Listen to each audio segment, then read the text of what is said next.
Disampaikan oleh Pak Airlangga Hartarto memang tampaknya hari ini untuk datang harus ada di istana sekitar pukul 20 gitu untuk pengumuman calon menteri dan calon wakil menteri Bapak Presiden Prabowo Subianto dan Bapak Gibran Rakabuming Raka.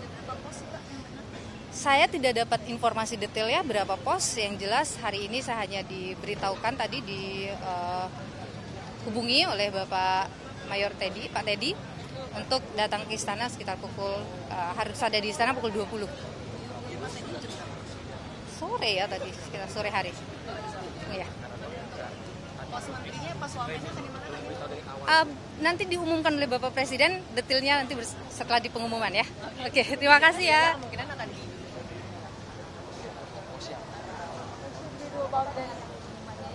Jadi kalau kita lihat dari pidato Bapak Presiden hari ini, catatan mengenai swasembada pangan, swasembada energi, kemudian subsidi kepada mereka yang berhak, kemudian juga bahwa pembangunan beyond angka-angka indikator. Nah itu saya pikir pesannya sudah sangat dalam. Dan itu yang akan jadi target 100 hari nanti kerja, Pak? Nah, seperti tadi disampaikan, target swasembada itu 4 tahun. 4 tahun, ya, oke, baik. Terima kasih Pak Airlangga. Katanya sih Menko Hukum dan HAM, artinya pengembangan dari Menko Polhukam. Tadi kan kalau di pidatonya Pak Prabowo soal harus tegas dalam memberantas hukum, harus tegas itu Pak, itu Insya Allah, ya, memang harus begitu, memang hukum harus ditegakkan. Nah itu sudah menjadi komitmen bagi kita bersama gitu ya. Tapi malam ini confirm bahwa akan diumumkan setengah 9. Malam ini? Ya, akan diumumkan. Kita tunggu aja pengumumannya. Bentar lagi ya. Untuk teknis pengenalannya nanti akan seperti apa Pak? Saya belum tahu kegiatan protokoler malam ini karena baru aja diberitahu tadi sore kan bahwa kita disuruh datang jam 8 karena ada jam 8.30 katanya Presiden akan mengumumkan nama-nama anggota kabinet dan sekaligus juga memperkenalkannya ke publik barangkali ya. Kita tunggu aja lah nanti seperti apa. Tapi sempat ngobrol sama Pak Hadi Cahyanto atau juga Pak Mahfud MD gitu Pak untuk posisi ini. Terima kasih Pak. Terima kasih ya Pak. Ada Yusril Iza Mahendra, ada Airlangga Hartarto, ada Nilu Puspa juga.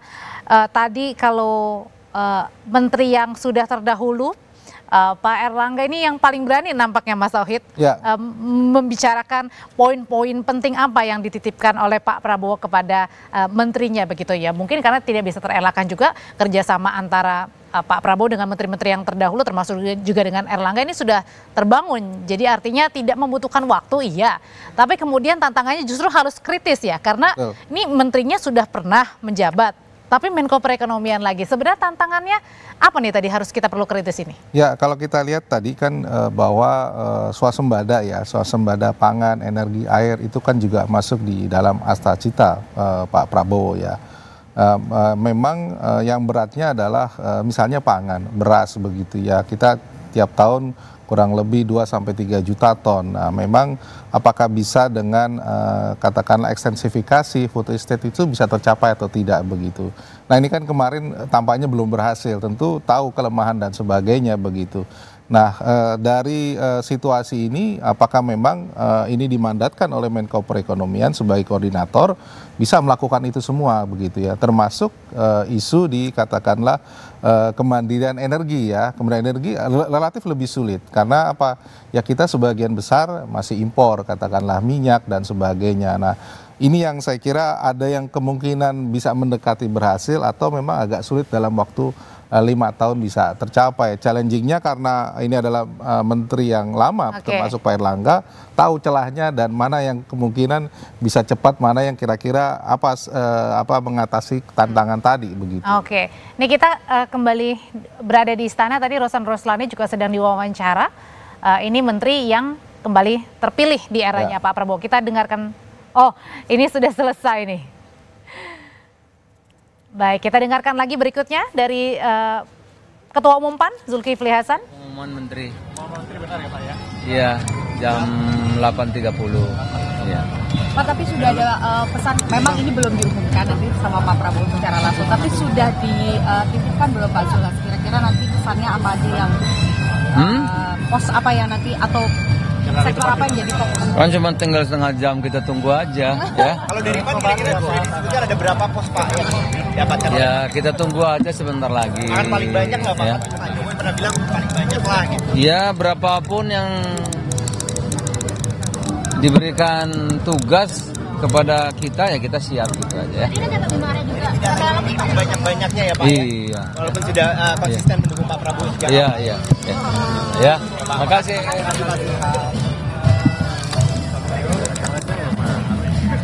Ini dari Golkar Pak Bahlil. Ya nanti sebentar kita akan menyaksikan kalau andaikan diumumkan dan itu kader Golkar katakanlah itu karena penilaian objektivitas Bapak Presiden Prabowo. Yang kedua, memang Golkar sebagai partai yang sudah malang melintang dan berproses panjang selalu mempersiapkan kader-kadernya yang terbaik. Dalam pandangan objektivitas Pak Presiden terpilih, mungkin dianggap bahwa posisi-posisi yang telah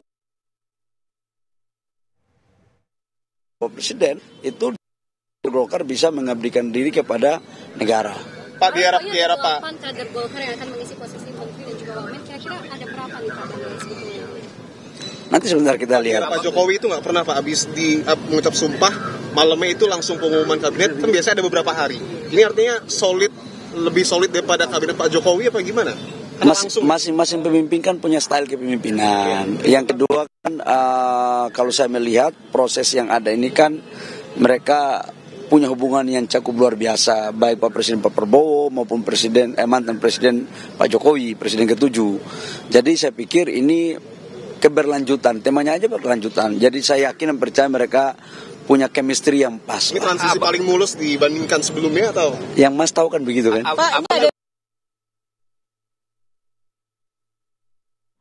Baik, ini memang sudah semakin banyak calon-calon menteri yang tiba di istana. Ada ketua umum partai politik juga yang tiba di Jakarta yang juga turut hadir ke istana dan ini membuktikan 100% akan mengisi menjadi pembantu. Sangat peduli pada kepentingan rakyat.